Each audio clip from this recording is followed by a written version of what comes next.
আসসালামু আলাইকুম এভরিওয়ান। আজকে আমরা ইউনিট 5 হিউম্যান রাইটস এর লেসন 5 ফ্রেডেরিক ডোগলাসকে নিয়ে আলোচনা করব।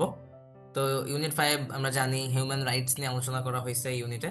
সো ফ্রেডেরিক ডোগলাস তো ছিলেন একজন হিউম্যান রাইটস এর অ্যাক্টিভিস্ট, যিনি দাস প্রথার বিরুদ্ধে লড়াই করছিলেন। তো আমরা শুরু করি। Frederick Douglass, an important leader in the fight against slavery, was born into slavery around 1818 in Talbot County, Maryland. এর মানে হচ্ছে দাসপ্রথার বিরুদ্ধে সংগ্রামের একজন গুরুত্বপূর্ণ নেতা ফ্রেডেরিক ডুগলাস 1818 সালের দিকে মেরিল্যান্ডের ট্যালবট কাউন্টিতে জন্মগ্রহণ করছিলেন। দাসপ্রথার মধ্যে বা দাসত্বের মধ্যে তিনি কি করছিলেন? জন্মগ্রহণ করছিলেন। He became very well known advising presidents and giving talks to many people about various issues like women's rights and Irish self-rule. তার মানে হচ্ছে তিনি পরবর্তীতে খুবই পরিচিত বা সুপরিচিত হয়ে ওঠেন। কেন? কারণ তিনি ওয়াজ গিভিং অ্যাডভাইজিং প্রেসিডেন্টস, মানে হচ্ছে তিনি প্রেসিডেন্টদেরকে বা রাষ্ট্রপতিদেরকে পরামর্শ দিতেছিলেন কি কি নিয়ে? নারীর অধিকার, এই যে women's rights, and Irish self rule, মানে আয়ারল্যান্ডের যে স্বশাসন, তার মতো বিভিন্ন বিষয় নিয়ে অনেক মানুষের সামনে তিনি বক্তৃতা দিতেন, তিনি পরামর্শ দিতেন। Douglas wrote several books about his life, including his famous autobiography, যেটা নাম ছিল narrative of the life of Frederick Douglass an American slave. মানে ডোগলাস তার জীবনে বেশ কয়েকটা বই লিখছেন, যার মধ্যে তার বিখ্যাত আত্মজীবনীটি আছে, যেটার নাম হচ্ছে narrative of the life of Frederick Douglass an American slave. আচ্ছা, তো here is an excerpt from this book. আমরা জানি এক্সার্প্ট মানে হচ্ছে সংক্ষেপিত কোনো অংশ। তো এখানে এই পার্টিকুলার লেসনে এই বই থেকে একটা সংক্ষেপিত অংশ তুলে ধরা হয়েছে, যেটা আমরা এখন পড়ব। আচ্ছা, তো প্রথম লাইন চ্যাপ্টার 1 এর যদি আমরা শুরু করি, আই ওয়াজ বোর্ন ইন, এটাকে আমরা বলবো টাকাহো, একটা জায়গার নাম, near Hillsborough and about 12 miles from Easton in Talbot County, Maryland। এর মানে হচ্ছে আমি, উনি যেহেতু নিজের আত্মজীবনে লিখছেন, অবভিয়াসলি ফার্স্ট পার্সন ভিউ থেকে লিখছেন, তো উনি বলছেন যে আমি মেরিল্যান্ডের ট্যালবট কাউন্টিতে, যেটা আমরা আগেও দেখলাম, হিলসবরোর কাছে ট্যাকাহো নামে একটা জায়গা বা টাকাহো নামে একটা স্থানে, এবং ইস্টার্ন থেকে যেটা প্রায় 12 মাইল দূরে, সেখানে তিনি জন্মগ্রহণ করছিলেন। আচ্ছা, এবার বলছেন, I have no accurate knowledge of my age, never having seen any authentic record containing it। তার মানে হচ্ছে আমার বয়স সম্পর্কে তেমন কোনো সঠিক ধারণা নাই, অ্যাকুরেট মানে একদম সঠিক কোনো ধারণা নেই, কারণ এ বিষয়ে কোনো রেকর্ড বা নথি, প্রামাণিক কোনো নথি আমি কখনো দেখি নাই, কন্টেইনিং ইট। আচ্ছা, এরপরের লাইন হচ্ছে, by far the larger part of the slaves know as little of their ages as horses know of theirs, and it is the wish of most masters within my knowledge to keep their slaves thus ignorant। আচ্ছা, এর মানে কি? By far the largest, এই লাইনটা যদি আমি মানে বলি, মানে হচ্ছে অধিকাংশ দাসী তাদের বয়স সম্পর্কে কোনো ধারণা রাখে না, বা তাদের বয়স সম্পর্কে তাদের ততটাই ধারণা কম যতটা ঘোড়া নিজের বয়স সম্পর্কে জানতে পারে। ঠিক আছে। আর এর পরের লাইনটার মানে হচ্ছে এবং তার জানা মতে, মানে আমার জানা মতে বলতে আহ ডোগলাসের জানা মতে, বেশিরভাগ প্রভু, মানে দাসদের যে প্রভু থাকে, মালিক থাকে, তাদের ইচ্ছা যে তাদের দাসদের এভাবে অজ্ঞ করেই তারা কি করতে চায়? রাখতে চায়, ইগনোরেন্ট বা অজ্ঞ করে রাখতে চায়। আচ্ছা, I do not remember to have ever met a slave who could tell of his birthday। এর মানে হচ্ছে আমার বা আমি এমন কোনো দাসের সাথে কখনো দেখা করেছি বলে আমার মনে পড়ে না যে নিজের জন্মদিন সম্পর্কে জানতো। আচ্ছা, they seldom come nearer to it than planting time, harvesting time, cherry time, spring time or fall time। এর মানে কি? তারা সাধারণত জন্ম সময়ের কথা যদি বলতে যেত, তাহলে বলতে গেলে শুধু রোপণের সময়ের কথা বা ফসল কাটার সময়ের কথা বা চেরি ফলের সময়ের কথা বা বসন্তকাল বা শরৎকাল, এমন কথা বলতো। এমন কথার মধ্যে তারা সীমাবদ্ধ থাকতো, তারা এক্স্যাক্টলি জানতো না যে তারা কখন, কবে, কোথায় জন্মগ্রহণ করছে বা কখন জন্মগ্রহণ করছে। A want of information concerning my own was a source of unhappiness to me even during my childhood। এর মানে হচ্ছে এ ওয়ান্ট অফ ইনফরমেশন মানে নিজের ভিতরে এই বিষয়ে তথ্য জানার যে ইচ্ছা, সেই ইচ্ছার অভাবে বা সেই তথ্যের অভাবে শৈশবকাল বা চাইল্ডহুড থেকেই তার মধ্যে বা আমার মধ্যে দুঃখের একটা কারণ হিসেবে কাজ করতো। মানে এই যে জানতে না পারাটা, এটা তার জন্য একটা দুঃখের বিষয় ছিল তার ছোটকাল থেকেই। The white children could tell their ages, এর মানে হচ্ছে অবশ্যই শ্বেতাঙ্গ যারা ছিল সেই শিশুরা তাদের নিজেদের বয়সকে বলতে পারতো, তারা এক্স্যাক্টলি জানতো যে তাদের বয়স কিরকম বা কিরকম কত। I could not tell why I ought to be deprived of the same privilege. আচ্ছা, উনি বলতেছে যে আমি বুঝতে পারতাম না, আই কুড নট টেল বা আমি জানতাম না কেন আমাকে এই সুযোগ থেকে বঞ্চিত রাখা হতো। ডিপ্রাইভ করা মানে বঞ্চিত করা, প্রিভিলেজ মানে আমরা সুযোগ বলতে পারি। তো এই যে বয়স জানতে পারার সুযোগ, কেন সেটা থেকে আমাকে বঞ্চিত করা রাখতো বা করা হতো আমি বুঝতে পারতাম না। I was not allowed to make an inquiries of my masters concerning it, এর মানে হচ্ছে এই বিষয়ে আমার প্রভুর কাছে কোনো প্রশ্ন করার সুযোগ আমার ছিল না বা আমার অনুমতি দেওয়া হয়েছিল না। মানে কোনো অনুমতি ছিল না কোয়েশ্চেন করা, ইনকোয়ারি মানে কোয়েশ্চেন করা, মাস্টারকে মানে প্রভুকে এই বিষয়ে কনসার্নিং ইট, এই পার্টিকুলার বিষয়ে আমি কোয়েশ্চেন করবো এরকম কোনো সুযোগ আমাকে দেওয়া হয় নাই। He deemed all such inquiries on the part of a slave improper and impertinent, মানে হচ্ছে তিনি মনে করতেন দাসের পক্ষ থেকে এ ধরনের প্রশ্ন করা ইমপ্রপার মানে অনুচিত, এবং ইম্পার্টিনেন্ট মানে ঔদ্ধত্যপূর্ণ। And evidence of a restless spirit, এবং অস্থির এক মানসিকতার প্রমাণ দিত সেটা। যদি এরকম কোশ্চেন করা হতো তাহলে বুঝতে হইতো যে স্লেভটা অস্থির মানসিকতার, এবং এই কোশ্চেনগুলো করা অনুচিত ছিল এবং ঔদ্ধত্যপূর্ণ ছিল। The nearest estimate I can give makes me now between 27 and 28 years of age. Estimate মানে আমরা জানি, এস্টিমেট মানে হচ্ছে কোনো ধারণা করা। তার মানে নিকটতম ধারণা বা নিকটতম অনুমান অনুযায়ী আমার বয়স বা তার বয়স প্রায় 27 থেকে 28 বছরের মধ্যে হবে। I come to this from hearing my master say sometime during 1835 I was about 17 years old. এর মানে হচ্ছে আই কাম টু দিস মানে হচ্ছে আমি এই অনুমানে কিভাবে পৌঁছাইলাম, 1835 সালের দিকে কোনো এক সময় তার প্রভুর মুখে সে শুনছিল বা আমি শুনছিলাম। সেই শোনা কথার ভিত্তিতে ওই সময় তার বয়স ছিল হচ্ছে 17 বছর বয়স। সো ওই 1835 যদি 17 বছর হয়, সেই অনুমান অনুযায়ী তার বয়স এখন বা যেই সময় তিনি এই লেখাটা লিখতেছেন তার বয়স 27 কি 28 বছর হবে। My mother was named Harriet Bailey. আচ্ছা, মানে আমার মায়ের নাম ছিল Harriet Bailey. She was the daughter of Isaac and Betsey Bailey. Obviously তিনি আইজ্যাক এবং বেথস্টে বেইলির কন্যা ছিলেন। বোথ কালার্ড, কালার্ড মানে হচ্ছে কৃষ্ণাঙ্গ, মানে যারা কালো বর্ণের তাদেরকে বলা হয়তো কালার্ড। অ্যান্ড কোয়াইট ডার্ক, আচ্ছা, এবং বেশ কৃষ্ণাঙ্গ বা বেশ শ্যাম বর্ণের ছিলেন তারা দুইজনই। My mother was of a darker complexion than either my grandmother or grandfather. এর মানে হচ্ছে আমার মায়ের গায়ের রং আমার দাদি বা বা দাদার চেয়েও বেশি গাঢ় ছিল। তো তারা দুজন তো ছিলই ব্ল্যাক, আর তার মায়ের নিজস্ব গায়ের রঙও ছিল তাদের গ্র্যান্ডমাদার বা গ্র্যান্ডফাদারের থেকে বা দাদা দাদের থেকে অনেক বেশি কালো। My father was a white man, কিন্তু তার বাবা ছিলেন একজন শ্বেতাঙ্গ ব্যক্তি, বা আমার বাবা একজন শ্বেতাঙ্গ ব্যক্তি। He was admitted to be such by all I ever heard speak of my parentage. এর মানে হচ্ছে আমার বংশ পরিচয় সম্পর্কে যাদের কাছ থেকে শুনেছি সবাই এই কথা স্বীকার করছে আর কি।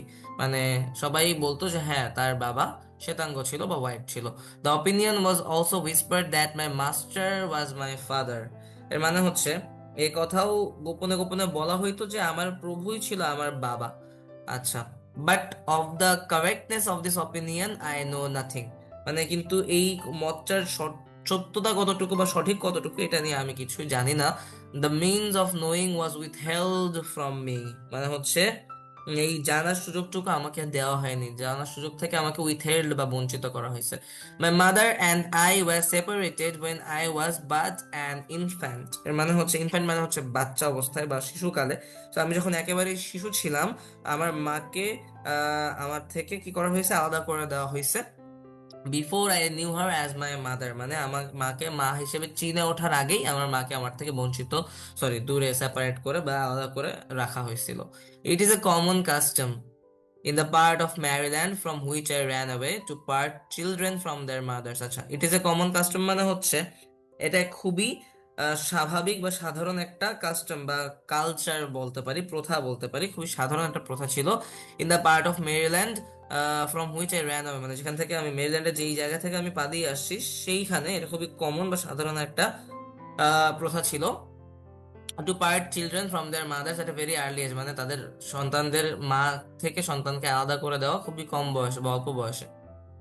Frequently, before the child has reached its 12th month, its mother is taken from it. মানে হচ্ছে প্রায় প্রতিটি শিশু 1 বছর বয়সে পৌঁছানোর আগে তার মাকে তার কাছ থেকে দূরে সরিয়ে নেওয়া হতো, and hired out on some farm a considerable distance off, and the child is placed under the care of an old woman too old for field labor. মানে হচ্ছে এবং মাকে যে আলাদা করে রাখা হতো আর আলাদা করে নিয়ে গিয়ে দূরের কোনো খামারে কাজের জন্য ভাড়া দেওয়া হতো, হায়ার করা হতো।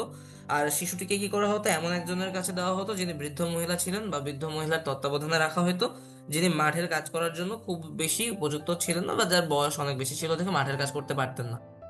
এই হচ্ছে মোটামুটি কাস্টমটা ছিল ম্যারিল্যান্ডের, যে বাচ্চার বয়সেই সন্তানদেরকে মায়ের থেকে আলাদা করে রাখা হতো।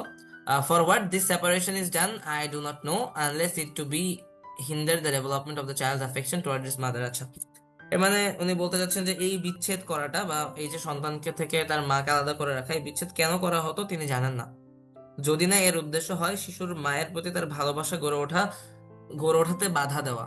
মানে development of the child's affection বা ভালোবাসা টুয়ার্ডস ইট মাদার, এটা ডেভেলপ হওয়ার আগে বা এটা গড়ে ওঠার আগে কি করা, বাধা দেওয়া।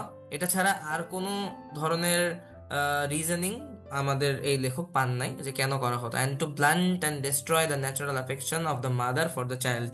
আচ্ছা, এবং আর কি কারণ হইতে পারতো, আহ মায়ের সন্তানের প্রতি যে স্বাভাবিক স্নেহ এবং যে দুর্বলতা সেটাকে ধ্বংস করে দেওয়া, destroy the natural affection of the mother for the child. এই কারণ ছাড়া তিনি আর কোনো কারণ খুঁজে পেতেন না কেন এরকমটা করা হইতো, কেন সন্তানদেরকে মায়ের থেকে আলাদা করা হইতো। আচ্ছা, এরপরে this is the inevitable result, মানে হচ্ছে এটাই একটি ছিল অবিসম্ভাবী পরিণাম, মানে অবশ্যম্ভাবী পরিণাম, মানে যে পরিণামটা হবেই, যেটাকে আটকানো যাবে না। I never saw my mother to know her as such more than 4 or 5 times in my life. মানে হচ্ছে আমার জীবনে 4 বা 5 বারের বেশি আমি আমার মাকে দেখিনি। আহ আচ্ছা, and each of these times was very short in duration and at night. এবং প্রতিবারই সেই সাক্ষাৎ ছিল খুব অল্প সময়ের জন্য এবং রাতে। She was hired by a Mr. Stewart who lived about 12 miles from my home. মানে হচ্ছে তাকে হায়ার করা হয়েছিল তার মাকে, বা তাকে ভাড়া নেওয়া হয়েছিল মিস্টার স্টুয়ার্ট নামের একজনের কাছে, যিনি তাদের বাড়ি থেকে বা আমাদের বাড়ি থেকে প্রায় 12 মাইল দূরে থাকতেন। 12 Miles, 12 mile. She made her journeys to see me in the night, traveling the whole distance on foot after the performance of her day's work. এর মানে হচ্ছে তিনি নিজের কাজ শেষে, তার মায়ের কথা বলতেছেন, তার মায়ের নিজের কাজ শেষে, দিনের কাজ শেষ করার পরে পুরো পথ হেঁটে তিনি আসতেন তাকে দেখতে বা তার বাচ্চাটাকে দেখতে। She was a field hand, and a whipping is a penalty of not being in the field at sunrise, unless a slave has special permission from his or her master to the contrary, a permission which they seldom get, and one that gives to him, that gives it the proud name of being a kind master. আচ্ছা, আমি যদি এক এক করে বলি, she was a field hand. field hand মানে হচ্ছে মাঠের শ্রমিক বলতে পারি আমরা, ফিল্ড হ্যান্ড মানে মাঠের শ্রমিক ছিলেন। And the whipping is the penalty of not being in the field at sunrise, মানে হচ্ছে এবং সূর্যোদয়ের সময় মাঠে উপস্থিত না থাকলে সে শাস্তি হিসেবে চাবুক মারা হতো। হুইপিং হুইপিং মানে হচ্ছে চাবুক মারা। Unless A slave has special permission from his or her master to the contrary, যদি না যেই স্লেভ বা যেই চাকর বা দাস তার কোনো স্পেশাল পারমিশন থাকতো বা বিশেষ কোনো অনুমতি থাকতো তার যেই প্রভু তার কাছ থেকে। A permission which they seldom get, মানে এমন একটা পারমিশন বা এমন একটা অনুমতি যার তারা খুব কমই পেতো বা পেতো না বললেই চলে। And one that gives to him that gives it the proud name of being a kind master, এবং এই অনুমতি দেওয়া হইলে যে মাস্টার বা প্রভু তাদেরকে খুবই দয়ালু হিসেবে গর্ব করার একটা জায়গা করে দেওয়া হতো। মানে নিজেকে খুব দয়ালু প্রভু হিসেবে যদি কেউ গর্ব করতে চাইতো তাহলে তারা এই পারমিশনটা বা এই অনুমতিটা দিয়ে থাকতো, বাট খুব সাধারণত এই অনুমতিটা দেওয়া হতো না। আচ্ছা, এবারে বলছেন, I do not recollect of ever seeing my mother by the light of day. এর মানে হচ্ছে আমি রিকালেক্ট করতে পারি না বা মনে করতে পারি না আমি আমার মাকে কখনো দিনের আলোতে দেখছিলাম কিনা। মানে তার মাকে সে কখনো দিনের আলোতে দেখে নাই। She was with me in the night, she would lie down with me and get me to sleep. মানে হচ্ছে অবশ্যই তিনি তার সাথে থাকতেন কখন? রাতের বেলা। রাতের বেলা পায়ে হেঁটে তিনি আসতেন, তাকে ঘুম পাড়াতেন, অ্যান্ড অ্যান্ড কিন্তু জাগার আগেই তিনি চলে যেতেন আর কি। But long before I waked she was gone. তিনি জেগে ওঠার আগেই তার মা চলে যেতেন। তার মানে আবার যদি লাইনটা বলি, তিনি আমার সঙ্গে থাকতেন রাতের বেলা, তার মাকে নিয়ে কথা হচ্ছে। And she would lie down with me and get me to sleep, মানে হচ্ছে তিনি আমার পাশে শুয়ে আমাকে ঘুম পাড়াইতেন। But long before I waked she was gone, কিন্তু আমি জেগে ওঠার আগে তিনি চলে যেতেন। Very little communication ever took place between us, মানে হচ্ছে আমাদের মধ্যে খুব সামান্যই কথা বা যোগাযোগ হতো বা হয়েছিল। Death soon ended what little we could have while she lived, মানে হচ্ছে ডেথ মানে তো আমরা জানি মৃত্যু। তিনি বেঁচে থাকতে আমাদের যে সামান্য সম্পর্ক ছিল, মৃত্যু তা দ্রুত শেষ করে দেয়, এটাই বলতেছেন কবি এখানে।